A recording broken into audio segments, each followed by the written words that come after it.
So ഇനി അടുത്ത നോക്കാൻ പോകുന്ന ഒരു ഇമ്പോർട്ടൻറ്റ് ടോപ്പിക് എന്ന് പറയുന്നത് നിങ്ങളുടെ ഫസ്റ്റ് മോഡ്യൂൾ DFTയുടെ ലാസ്റ്റ് സെക്ഷൻ എന്ന് പറയുന്നത് frequency analysis of signals using DFT ആണ്.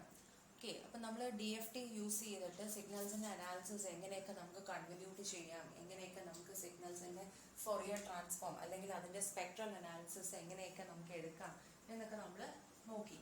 അപ്പോൾ ഇതിനകത്ത് നമ്മൾ ഈ DFTയുടെ ഒരു മേജർ ലിമിറ്റേഷൻ എന്ന് പറയുന്നത് അതിൻ്റെ സ്പെക്ട്രൽ റെസൊല്യൂഷൻ എന്ന് പറയുന്നത് വളരെ കുറവായിരിക്കും, അല്ലെങ്കിൽ ഫ്രീക്വൻസി റെസൊല്യൂഷൻ എന്ന് പറയുന്നത് വളരെ കുറവാണ് ഫോറിയർ ട്രാൻസ്ഫോം. സോ അതുകൊണ്ട് തന്നെ നമ്മൾ ഒരു എന്താ പറയുക, ഒരു അനലോഗ് സിഗ്നലിൻ്റെ ഫ്രീക്വൻസി സ്പെക്ട്രൽ ക്യാരക്ടറിസ്റ്റിക്സ് അനലൈസ് ചെയ്യാൻ വേണ്ടിയിട്ട് നമ്മൾ ഒരിക്കലും ബെറ്റർ എന്ത് ചെയ്യത്തില്ല, DFT പ്രിഫർ ചെയ്യത്തില്ല. അത് എന്തുകൊണ്ടെന്ന് പറഞ്ഞു കഴിഞ്ഞാൽ, വെദർ ഒരു കണ്ടിന്യൂസ് ടൈം സിഗ്നൽ ആയിക്കോട്ടെ, ഒരു ഡിസ്ക്രീറ്റ് ടൈം സിഗ്നൽ ആയിക്കോട്ടെ, ഇൻ റിയാലിറ്റി എല്ലാ സിഗ്നൽസും ഇൻഫിനിറ്റ് ഡ്യൂറേഷൻ ഉള്ള സിഗ്നൽസ് ആണ്. അപ്പം നമ്മൾ എന്ത് ചെയ്യാണ്, നമ്മളൊരു സ്പെക്ട്രൽ ക്യാരക്ടറിസ്റ്റിക്സ് അല്ലെങ്കിൽ ഒരു ഫ്രീക്വൻസി അനാലിസിസ് ചെയ്യണം എന്നുണ്ടെങ്കിൽ നമുക്ക് വേണ്ട സാമ്പിൾസ് എന്ന് പറയുന്നത് എന്താണ്, ഒരു ഫൈനൈറ്റ് ഡ്യൂറേഷൻ ഉള്ള സിഗ്നൽസിനെയാണ് നമുക്ക് ആവശ്യം. അപ്പം നമ്മൾ എന്താ ചെയ്യുന്നത്, ഈ ഫൈനൈറ്റ് ഡ്യൂറേഷൻ ഉള്ള സിഗ്നൽസിനെ എങ്ങനെ ക്രിയേറ്റ് ചെയ്യുന്നത്, ഇൻഫിനിറ്റ് ഡ്യൂറേഷൻ ഉള്ള സിഗ്നൽസിൽ നിന്ന് നമുക്ക് റിക്വയർഡ് ആയിട്ടുള്ള റേഞ്ച് ഓഫ് ഫ്രീക്വൻസീസിനെ മാത്രം എന്ത് ചെയ്യാണ്, കട്ട് ചെയ്തെടുത്തിട്ടാണ് ഈ പറയുന്ന ഫ്രീക്വൻസി അനാലിസിസ് ചെയ്യുന്നത്.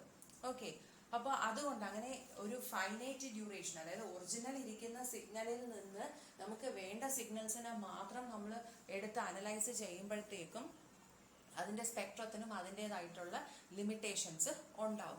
സോ ജനറലി നമ്മൾ ഇങ്ങനെയാണ് പറയുന്നത്, സപ്പോസ് നമുക്ക് ഒരു ഇൻഫിനിറ്റ് ഡ്യൂറേഷൻ ഉള്ള സിഗ്നലിൽ നിന്ന് നമുക്ക് L നമ്പർ ഓഫ് സാമ്പിൾസ് മതി എങ്കിൽ നമ്മൾ എടുക്കുന്ന സിഗ്നലിൻ്റെ ഡ്യൂറേഷൻ അതിനെ നമ്മൾ T0 എന്ന് റെപ്രസെൻറ്റ് ചെയ്താൽ T0 will be equal to L into T, where L is the required number of samples. L is the required number of samples and T is the എന്താണ്, sampling interval. Okay, അപ്പോൾ in reality നമുക്ക് നമ്മുടെ കയ്യിലുള്ള എല്ലാ signals എന്ന് പറയുന്നത് എന്താണ്, continuous time signals ആണ്. ആ കണ്ടിന്യൂസ് ടൈം സിഗ്നലിൽ നിന്നാണ് നമ്മൾ എന്ത് ചെയ്യുന്നത്, ഡിസ്ക്രീറ്റ് ടൈം സിഗ്നൽസിനെ ക്രിയേറ്റ് ചെയ്യുന്നത്. എങ്ങനെയായിരിക്കും, നമുക്ക് x(t) എന്ന് പറയുന്ന ഒരു സിഗ്നൽ ഉണ്ടെങ്കിൽ ആദ്യം അതിനൊരു ആന്റി അലിയാസിംഗ് ഫിൽറ്റർ വഴി പാസ് ചെയ്യും. ആന്റി അലിയാസിംഗ് ഫിൽറ്റർ എന്ന് പറഞ്ഞൊരു ലോ പാസ് ഫിൽറ്റർ ആണ് നമ്മൾ സാമ്പിൾ ചെയ്യുന്ന സമയത്ത് ഉണ്ടാകുന്ന ഹൈ ഫ്രീക്വൻസി കമ്പോണൻസിന്റെ ഇന്റർഫറൻസ്, അതിന്റെ എന്താണ്, ആ ക്യാരക്ടറിസ്റ്റിക്സിനെ ഓൾട്ടർ ചെയ്യാതിരിക്കാൻ വേണ്ടിയിട്ട് നമ്മൾ ഹൈ ഫ്രീക്വൻസി കമ്പോണൻസിനെ റിമൂവ് ചെയ്യുന്നു. അതിനുശേഷമാണ് എന്ത് ചെയ്യുന്നത്, നമ്മൾ ആ ഫിൽറ്റർ ചെയ്ത് കിട്ടുന്ന സിഗ്നലിനെ നമ്മൾ സാമ്പിളിംഗ് ചെയ്യുന്നത്. So sampling theorem criteria satisfy ചെയ്തിട്ടായിരിക്കും നമ്മൾ സാമ്പിൾ ചെയ്യുന്നത്. എന്താണ്, സാമ്പിളിംഗ് ഫ്രീക്വൻസി എന്ന് പറയുന്നത് should be greater than or equal to 2 times the maximum signal frequency. Okay, അപ്പൊ ഈ ക്രൈറ്റീരിയ ഒക്കെ സാറ്റിസ്ഫൈ ചെയ്തിട്ട് തന്നെ ആയിരിക്കും നമ്മൾ എന്ത് ചെയ്യുന്നത്, സിഗ്നലിനെ സാമ്പിൾ ചെയ്യുന്നത്. ഓക്കെ, അപ്പൊ ഇവിടെ നോക്കുക, നമുക്ക് ഈ പറയുന്ന ഒരു ക്രൈറ്റീരിയ, അതായത് നമുക്ക് സാമ്പിൾ ചെയ്ത് കഴിയുമ്പോഴത്തേക്കും നമ്മൾ അനാലിസിസിന് വേണ്ടിയിട്ട് എടുക്കുന്ന നമ്പർ ഓഫ് സാമ്പിൾസ്, ഓക്കെ, ഒരു 10 സാമ്പിൾസ് നമ്മൾ എടുത്തു എന്ന് വിചാരിക്കുക. ആ 10 സാമ്പിൾസിൽ അഡ്ജസന്റ് സാമ്പിൾസിന്റെ സെപ്പറേഷൻ, അതായത് T0 എന്ന് പറയുന്നത് വളരെ വളരെ കുറവാണെങ്കിൽ, അല്ലെങ്കിൽ എന്താണ്, സ്പേസിംഗ് എന്ന് പറയുന്നത് വളരെ വളരെ വളരെ കുറവാണെങ്കിൽ രണ്ട് ഡിഫറെന്റ് ഫ്രീക്വൻസീസിനെ തമ്മിൽ ഐഡന്റിഫൈ ചെയ്യാൻ ബുദ്ധിമുട്ടായിരിക്കും. അതിനെയാണ് നമ്മൾ എന്തെന്ന് പറയുന്നത്, സ്പെക്ട്രൽ ഫ്രീക്വൻസി റെസൊല്യൂഷൻ കുറവാണ് എന്ന് പറയുന്നത്. അപ്പൊ അത് എങ്ങനെയാണെന്ന് നമുക്ക് ജസ്റ്റ് ഒരു എക്സാമ്പിൾ വെച്ചിട്ട് നോക്കാം. എങ്ങനെയാണ് നമുക്ക് ആ ഫ്രീക്വൻസി റെസൊല്യൂഷൻ എന്തുകൊണ്ടാണ് ഫോറിയർ ട്രാൻസ്ഫോമിൽ ലിമിറ്റഡ് ആയിട്ട് വരുന്നതെന്ന് നോക്കാം. ഇപ്പോൾ ഒരു ഡിസ്ക്രീറ്റ് സിഗ്നൽ കൺസിഡർ ചെയ്യുക. സേ x(n) എന്ന് പറയുന്ന ഒരു സിഗ്നലിനെ ഞാനൊരു എക്സാമ്പിൾ എടുക്കുവാണ്, cos ω0n. ഓക്കെ, ഈ സിഗ്നലിനെയാണ് നമ്മൾ സ്പെക്ട്രൽ ക്യാരക്ടറിസ്റ്റിക്സ് സ്റ്റഡി ചെയ്യാൻ വേണ്ടിയിട്ട് പോകുന്നത്. അപ്പൊ ഇതിനെ L നമ്പർ ഓഫ് സാമ്പിൾസ് ആയിട്ട് ഇതിൽ നിന്ന് ഈ cos ω0n എന്ന് പറയുന്ന ഒരു എന്താ പറയുക, ഒരു ഇൻഫിനിറ്റ് ഡ്യൂറേഷൻ ഉള്ള സിഗ്നലാണ്. അപ്പൊ ഇതിൽ നിന്ന് ഒരു L നമ്പർ ഓഫ് സാമ്പിൾസ് മാത്രമേ എടുക്കുന്നുള്ളൂ എന്ന് അസ്യൂം ചെയ്യാം. എനിക്ക് എങ്ങനെ cos ω0ൽ നിന്ന് ഒരു L നമ്പർ ഓഫ് സാമ്പിൾസ് എടുക്കാം? ഒരു എക്സാമ്പിൾ നോക്കുക. ഒരു സ്ക്വയർ ഷേപ്പിലുള്ള ഒരു തെർമോകോൾ നിങ്ങളുടെ കയ്യിലുണ്ടെന്ന് വിചാരിക്കുക. അതിൽ നിന്ന് നിങ്ങൾക്ക് ഒരു സർക്കുലർ ഷേപ്പുള്ള തെർമോകോൾ വേണം എന്നുണ്ടെങ്കിൽ ഏറ്റവും സിമ്പിൾ ആയിട്ട് നമ്മൾ ആലോചിക്കുന്നത് എന്തായിരിക്കും? ഒരു സർക്കുലർ ഷേപ്പിലുള്ള ഷാർപ്പ് ആയിട്ടുള്ള ഒരു റിങ് എടുത്തിട്ട് ആ റിങ്ങിനെ ആ തെർമോകോളിൽ വെച്ചിട്ടൊന്ന് പ്രസ് ചെയ്ത് കഴിഞ്ഞാൽ എന്ത് കിട്ടും? ആ സർക്കുലർ ഷേപ്ഡ് തെർമോകോൾ നിങ്ങൾക്ക് കിട്ടും. ഏറ്റവും സിമ്പിൾ ആയിട്ട് നമുക്ക് ചെയ്യാൻ പറ്റുന്ന സെയിം തിങ് ഒരു ഇൻഫിനിറ്റി ഡ്യൂറേഷൻ ഉള്ള ഒരു signal cos omega naught n എന്ന് പറയുന്ന ഒരു സിഗ്നലിൽ നിന്ന് നമുക്ക് നമ്മുടെ റിക്വയർഡ് സാമ്പിൾസ് മാത്രം വേണം എങ്കിൽ ആ റിക്വയർഡ് സാമ്പിൾസിന്റെ ഡ്യൂറേഷൻ ഉള്ള വേറൊരു സീക്വൻസ് കൊണ്ടങ്ങ് മൾട്ടിപ്ലൈ ചെയ്താൽ പോരെ? W(n) അതാണ് രണ്ടാമത് ഞാൻ എടുക്കുന്ന സീക്വൻസ്. ഈ സീക്വൻസിനെ കുറിച്ചുള്ള ഡീറ്റെയിൽസ് നിങ്ങൾ ഫിൽട്ടർ ഡിസൈൻ വരുമ്പോഴത്തേക്ക് പറയും. നമ്മൾ ഈ സിഗ്നലിനെ പറയുന്ന പേര് ഇതിനെ പറയുന്ന പേര് വിൻഡോ സീക്വൻസ് എന്നാണ്. ഒരു സിഗ്നലിന്റെ കൂടെ വിൻഡോ സീക്വൻസ് മൾട്ടിപ്ലൈ ചെയ്യുന്ന പ്രോസസ്സിനെ വിൻഡോയിങ് ടെക്നിക് എന്നാണ് പറയുന്നത്. സോ ഫിൽട്ടർ ഡിസൈനിൽ കുറച്ച് ഡീറ്റെയിൽസ് ആയിട്ട് വിൻഡോ ഫംഗ്ഷനെ കുറിച്ച് പഠിക്കും. ഓക്കെ, സോ എക്സ് ഓഫ് എന്നിനെ W(n) കൊണ്ട് മൾട്ടിപ്ലൈ ചെയ്താൽ നമുക്ക് എന്ത് കിട്ടും? L ഡ്യൂറേഷൻ ഉള്ള സാമ്പിൾസ് കിട്ടും. പ്രൊവൈഡഡ് ഈ W(n)ന്റെ വിഡ്ത്ത് എന്ന് പറയുന്നത് എന്തായിരിക്കും? ഓഫ് L ഡ്യൂറേഷൻ ആയിരിക്കും. That is 0 less than or equal to n less than or equal to L minus 1. Okay, ആ ഡ്യൂറേഷൻ ഉള്ള ഒരു സിഗ്നൽ കൊണ്ട് W(n) കൊണ്ട് മൾട്ടിപ്ലൈ ചെയ്താൽ നമുക്ക് ഫൈനൈറ്റ് ഡ്യൂറേഷൻ ഉള്ള സിഗ്നൽ കിട്ടും. ആ സിഗ്നലിനെ ഞാൻ എക്സ് ക്യാപ് ഓഫ് n എന്ന് റെപ്രസെന്റ് ചെയ്യാം. Okay, so x cap of n എന്ന് പറയുന്നത് ഫൈനൈറ്റ് ഡ്യൂറേഷൻ സിഗ്നൽ ആണ്. Obtain by multiplying x of n with window sequence W(n). So ഒരുപാട് ടൈപ്പ് ഓഫ് വിൻഡോ സീക്വൻസ് ഉണ്ട്. Rectangular window, triangular window, Hamming window, Bartlett window എന്നൊക്കെ പറഞ്ഞിട്ട് ഒരു 7 window സീക്വൻസോളം നിങ്ങൾക്ക് പഠിക്കാനുണ്ട്. അതിൽ ഏറ്റവും സിംപ്ലസ്റ്റ് ആയിട്ടുള്ള വിൻഡോ സീക്വൻസ് ആണ് നമ്മൾ ഇവിടെ യൂസ് ചെയ്യുന്നത്. It is known as rectangular window sequence. Rectangular window sequence. So ആ ഫംഗ്ഷൻ ഡിഫൈൻ ചെയ്യുന്നത് ഇങ്ങനെയാണ്. Rectangular window W(n) is equal to 1 for 0 less than or equal to n less than or equal to L minus 1 and 0 for the other values. Okay, അപ്പൊ ഇവിടെ L number of samples എന്ന് എടുത്തത് കൊണ്ടാണ് ഞാൻ ഈ limit ഇങ്ങനെ എഴുതിയിരിക്കുന്നത്. നമ്മുടെ റിക്വയർഡ് നമ്പർ ഓഫ് സാമ്പിൾസ് എത്രയാണോ അത്രയും ഡ്യൂറേഷനിലേക്ക് 1ഉം ബാക്കിയുള്ള ആംപ്ലിറ്റ്യൂഡ് എന്ന് പറയുന്നത് 0യും ആയിരിക്കും. അപ്പൊ നോക്കുക, എക്സ് ഓഫ് എന്നിനെ W(n) കൊണ്ട് മൾട്ടിപ്ലൈ ചെയ്ത് കഴിഞ്ഞാൽ റിസൾട്ട് എന്തായിരിക്കും? ഈ ഡ്യൂറേഷനിൽ മാത്രമാണ് W(n) 1. അപ്പോൾ resultant X cap of n എന്ന് പറയുന്നതും ഏത് ഡ്യൂറേഷനിൽ മാത്രമേ define ചെയ്തിട്ടുണ്ടാവുള്ളൂ? 0 less than or equal to n less than or equal to L minus 1. So നമുക്ക് ഫൈനൈറ്റ് ഡ്യൂറേഷൻ സിഗ്നൽ കിട്ടും. ഇനി ഇതിൽ നിന്ന് നമുക്ക് എന്താ വേണ്ടത്? നമുക്ക് സ്പെക്ട്രൽ ക്യാരക്ടറിസ്റ്റിക്സ് അല്ലെങ്കിൽ ഫ്രീക്വൻസി ക്യാരക്ടറിസ്റ്റിക്സ് ആണ് സ്റ്റഡി ചെയ്യാനുള്ളത്. അപ്പൊ ഇതിൽ നിന്ന് ആദ്യം അതിന്റെ ഫോറിയർ ട്രാൻസ്ഫോം എടുക്കുക. So Fourier transform of X cap of n, അത് എങ്ങനെ ഫോറിയർ ട്രാൻസ്ഫോം എടുക്കുന്നതെന്നുള്ള ഡീറ്റെയിൽ നമുക്ക് ഫിൽട്ടർ ഡിസൈനിൽ പഠിക്കാം. തൽക്കാലം അറിഞ്ഞിരിക്കുക എങ്ങനെയാന്നുള്ളത്. X cap of n Fourier ട്രാൻസ്ഫോമിനെ നമുക്ക് എക്സ് ക്യാപ് ഓഫ് ഒമേഗ എന്ന് റെപ്രസെന്റ് ചെയ്യാം. So x cap of omega is given by 1/2 into W of omega plus omega naught plus W of omega minus omega naught. Okay, so ഇതാണ് cosine ഫംഗ്ഷന്റെ Fourier transform എന്ന് പറയുന്നത്. അപ്പൊ ഇതിനകത്തുനിന്ന് എങ്ങനെ മനസ്സിലായി? നമുക്ക് നമ്മൾ ആക്ച്വലി എടുത്ത സിഗ്നൽ എന്ന് പറയുന്നത് എന്താണ്? എക്സ് ഓഫ് n എന്ന് പറയുന്നത് കോസ് ഒമേഗ നോട്ട് n ആയിരുന്നു. ഇതിന്റെ DFT ഡിസ്ക്രീറ്റ് ഫോറിയർ ട്രാൻസ്ഫോം എന്താ വരും? ഡിസ്ക്രീറ്റ് ഫോറിയർ ട്രാൻസ്ഫോം എന്ന് പറയുന്നത് എക്സ് ക്യാപ് ഓഫ് k ആണ്. എക്സ് ക്യാപ് ഓഫ് k എന്ന് പറഞ്ഞാൽ എന്താണ്? എക്സ് സ്റ്റാർ ഓഫ് ഒമേഗയില് ഒമേഗയ്ക്ക് എന്ത് റീപ്ലേസ് ചെയ്താൽ മതി? 2πk divided by n. For k runs from 0 to n minus 1.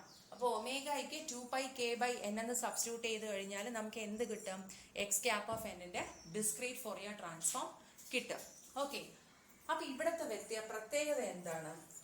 നമുക്ക് original signal cos omega naught n എന്ന് പറയുന്നത് ഈ ഒമേഗ നോട്ട് എന്ന് പറയുന്ന ഒരു സിംഗിൾ ഫ്രീക്വൻസിയിൽ മാത്രം കോൺസെൻട്രേറ്റ് ചെയ്ത് അല്ലെങ്കിൽ സെന്റർ ചെയ്തിരിക്കുന്ന സിഗ്നല് ട്രാൻസ്ഫോം എടുത്തപ്പോഴത്തേനും, അതായത് ഫൈനൈറ്റ് ആക്കി അതിന്റെ ട്രാൻസ്ഫോം എടുത്തപ്പോഴത്തേനും സ്പെക്ട്രം എന്ന് പറയുന്നത് എങ്ങനെ വന്നു? ഒരു റേഞ്ച് ഓഫ് ഫ്രീക്വൻസിയിൽ ഡിസ്ട്രിബ്യൂട്ടഡ് ആയിട്ട് വന്നു. ഇവിടെ നോക്കുക, കെയുടെ വാല്യൂ 0 മുതൽ n-1 വരെയാണ്. കെക്ക് ഓരോ വാല്യൂ കൊടുക്കുമ്പോഴും ഒമേഗ വേരി ചെയ്യുന്നുണ്ട്. അപ്പോൾ ഒമേഗ വേരി ചെയ്യുമ്പോൾ ആക്ച്വലി സ്പെക്ട്രം എന്ന് പറയുന്നത് ഒരു ഫ്രീക്വൻസിയിൽ നിൽക്കുന്നതിന് പകരം ഒരു റേഞ്ച് ഓഫ് ഫ്രീക്വൻസിയിൽ സ്പ്രെഡായി ഇരിക്കുവാണ്, ഡിസ്ട്രിബ്യൂട്ടഡ് ആയിട്ട് ഇരിക്കുവാണ്. അപ്പൊ ഈ ഒരു പവർ ഡിസ്ട്രിബ്യൂഷൻ അല്ലെങ്കിൽ ഒരു സെന്റർ ഫ്രീക്വൻസിയിൽ നിന്ന് ഒരു റേഞ്ച് ഓഫ് ഫ്രീക്വൻസിയിലേക്ക് ആ സ്പെക്ട്രൽ ക്യാരക്ടറിസ്റ്റിക്സ് ഡിസ്ട്രിബ്യൂട്ട് ആകുന്നതിനെ നമ്മളൊരു പേര് പറയും. It is called leakage. Okay, അപ്പോൾ ഈ ഇൻഫിനിറ്റ് ഡ്യൂറേഷൻ സിഗ്നലിൽ നിന്ന് ഫൈനൈറ്റ് ഡ്യൂറേഷൻ സിഗ്നൽ ആകുമ്പോൾ ആ സ്പെക്ട്രത്തിന് ഉണ്ടാകുന്ന ഏറ്റവും വലിയൊരു പ്രോബ്ലം എന്ന് പറയുന്നതാണ് ലീക്കേജ്. അതായത് പവർ എന്ന് പറയുന്നത് ഒരു റേഞ്ച് ഓഫ് ഫ്രീക്വൻസിയിലേക്ക് ഡിസ്ട്രിബ്യൂട്ടഡ് ആയിട്ട് വരുന്നു. ഓക്കെ, അപ്പോൾ നമ്മൾ ഈ വിൻഡോയിങ് ടെക്നിക്ക് ചെയ്യുമ്പോഴത്തേക്കും, അതായത് ഇൻഫിനിറ്റ് ആയിരിക്കുന്ന ഒരു സിഗ്നലിനെ ഫൈനൈറ്റ് ആക്കാൻ വേണ്ടിയിട്ടല്ലേ നമ്മൾ വിൻഡോയിങ് ടെക്നിക്ക് ചെയ്തത്. ആ വിൻഡോയിങ് ടെക്നിക്ക് ചെയ്യുന്നത് കൊണ്ട് 2 ലിമിറ്റേഷൻസ് ആണ് ഇതിനകത്ത് വരുന്നത്. ഫസ്റ്റ് ലിമിറ്റേഷൻ എന്ന് പറയുന്നത് ഈ ലീക്കേജ് കാരണം ഉണ്ടാകുന്ന ഫ്രീക്വൻസി ഡിസ്ട്രിബ്യൂഷൻ, അല്ലെങ്കിൽ ഇറ്റ് ഡിസ്റ്റോർട്ട്സ് ദി ഫ്രീക്വൻസി എസ്റ്റിമേറ്റ്. നമുക്ക് ഏത് ഫ്രീക്വൻസിയിൽ, അതായത് ഒരു സെന്റർ ഫ്രീക്വൻസിയിൽ ഉള്ളതിന് പകരം ഒരു റേഞ്ച് ഓഫ് ഫ്രീക്വൻസിയിലാണ് ആ പവർ ഡിസ്ട്രിബ്യൂട്ട് ആവുന്നത്. അപ്പൊ നമുക്ക് ആക്ച്വൽ ഒരു സ്പെക്ട്രൽ എസ്റ്റിമേറ്റ് നമുക്ക് അതിനകത്തുനിന്ന് എടുക്കാൻ പറ്റത്തില്ല.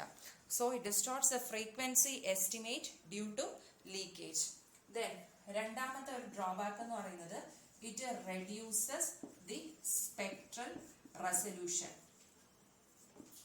Okay, it reduces the spectral resolution. So ഇത് രണ്ടുമാണ് വിൻഡോയിങ് ടെക്നിക്കിന്റെ ഏറ്റവും ഇമ്പോർട്ടൻ്റ് ആയിട്ടുള്ള ഡ്രോബാക്ക് എന്ന് പറയുന്നത്. അപ്പൊ നമുക്ക് കഴിയുന്നതും ഈ ഡ്രോബാക്കുകൾ എന്ത് ചെയ്യണം, ലിമിറ്റ് ചെയ്ത് വെക്കുക, അല്ലെങ്കിൽ റെഡ്യൂസ് ചെയ്ത് വെച്ചാൽ മാത്രമേ നമുക്ക് ഒരു എന്താ പറയുക എഫിഷ്യൻ്റ് ആയിട്ടൊരു ഫ്രീക്വൻസി അനാലിസിസ് നമുക്ക് ഫോറിയർ ട്രാൻസ്ഫോം യൂസ് ചെയ്ത് ചെയ്യാൻ പറ്റത്തുള്ളൂ. അപ്പൊ ഇതിനകത്ത് നമുക്ക് ഈ ലീക്കേജ് ഒക്കെ റെഡ്യൂസ് ചെയ്ത് വെക്കാൻ വേണ്ടിയിട്ട് നമുക്ക് ആകെപ്പാടെ ഓൾട്ടർ ചെയ്യാൻ പറ്റുന്ന ഒരു പാരാമീറ്റർ എന്ന് പറയുന്നത് സെലക്ഷൻ ഓഫ് വിൻഡോ സീക്വൻസ് ആണ്. ഓക്കെ, എങ്ങനെ നമ്മൾ ചൂസ് ചെയ്യുന്ന വിൻഡോ സീക്വൻസ് എങ്ങനെ ഇരിക്കും, അതിന്റെ ക്യാരക്ടറിസ്റ്റിക്സ് പോലെ ഇരിക്കും അതിന്റെ സ്പെക്ട്രൽ എസ്റ്റിമേഷൻ എന്ന് പറയുന്നത്. ഓക്കെ, അപ്പൊ നിങ്ങൾ ഇനിയിപ്പോൾ DSP ലാബിനകത്ത് വിൻഡോ ടെക്നിക്സ് വെച്ചിട്ടുള്ള ഇത് നിങ്ങൾ ചെയ്യും. അത് എങ്ങനെയാണ് നമ്മൾ വിൻഡോ പ്ലോട്ട് ചെയ്യുന്നത്, അതിന്റെ സ്പെക്ട്രൽ ക്യാരക്ടറിസ്റ്റിക്സ്, ഓരോ വിൻഡോ സീക്വൻസിന്റെ സ്പെക്ട്രൽ ക്യാരക്ടറിസ്റ്റിക്സ് എന്താണെന്നൊക്കെ നമ്മൾ പ്ലോട്ട് ചെയ്യും. ഓക്കെ, അപ്പോൾ ഒരു എക്സാമ്പിൾ പറയുകയാണെങ്കിൽ നമ്മുടെ റെക്ടാങ്കുലർ വിൻഡോ ആണ് നമ്മൾ എടുക്കുന്നതെങ്കിൽ റെക്ടാങ്കുലർ വിൻഡോന്റെ സ്പെക്ട്രം നമ്മൾ നോക്കിക്കഴിഞ്ഞാൽ ഒരു മെയിൻ ലോബും കാണും, പിന്നെ കുറേ സൈഡ് ലോബുകളും കാണും. ഓക്കെ, ഇതാണ് ഒരു വിൻഡോ സീക്വൻസിന്. ജസ്റ്റ് ഫോർ എക്സാമ്പിൾ നിങ്ങൾക്ക് ഡെമോൺസ്ട്രേഷന് വേണ്ടിയിട്ട് പറയുന്നതാ.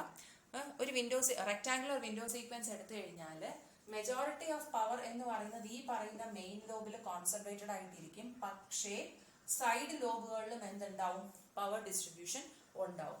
അപ്പൊ ഈ സൈഡ് ലോബുകളുടെ പ്രസൻസ് ആണ് ആക്ച്വലി അവിടെ ആ ഒരു ഫ്രീക്വൻസി ഡിസ്ട്രിബ്യൂഷൻ അല്ലെങ്കിൽ ലീക്കേജ് എന്ന് പറയുന്ന ഒരു സംഭവം കൊണ്ടുവരുന്നത്. അപ്പൊ നമുക്ക് ഈ പറയുന്ന വിൻഡോ സീക്വൻസ്, ഇപ്പൊ റെക്ടാങ്കുലർ വിൻഡോ ആണ് ഏറ്റവും സിംപ്ലസ്റ്റ് ആയിട്ടുള്ള ഒരു വിൻഡോ സീക്വൻസ്. റെക്ടാങ്കുലർ വിൻഡോനെ വെച്ച് കമ്പയർ ചെയ്യുമ്പോഴത്തേക്കും അതിനെക്കാട്ടിലും ലോവർ സൈഡ് ലോബ്സ് ഉള്ള വിൻഡോ ഫങ്ഷൻസ് നമുക്ക് ചൂസ് ചെയ്യാൻ പറ്റിയാൽ ഈ ലീക്കേജ് എന്ന് പറയുന്നത് ഒരു പരിധി വരെ നമുക്ക് റെഡ്യൂസ് ചെയ്ത് വെക്കാൻ പറ്റും. അതായത് സൈഡ് ലോബ്സിന്റെ സൈസ് കുറയ്ക്കുക, മെയിൻ ലോബിന്റെ സൈസ് കൂട്ടുക. അതായത് മാക്സിമം പവർ മെയിൻ ലോബിൽ തന്നെ കോൺസെൻട്രേറ്റ് ചെയ്തിരിക്കുക, സൈഡ് ലോബ്സിന്റെ പവേഴ്സ് റെഡ്യൂസ് ചെയ്ത് വെക്കുക. പക്ഷെ അങ്ങനെ വെക്കുമ്പോഴത്തേക്ക് ഒരു പ്രശ്നം എന്ന് പറഞ്ഞാൽ നമ്മൾ മെയിൻ ലോബിന്റെ വിഡ്ത്തിനനുസരിച്ച് ഫ്രീക്വൻസി റെസൊല്യൂഷൻ കുറഞ്ഞും കൂടി ഇരിക്കും.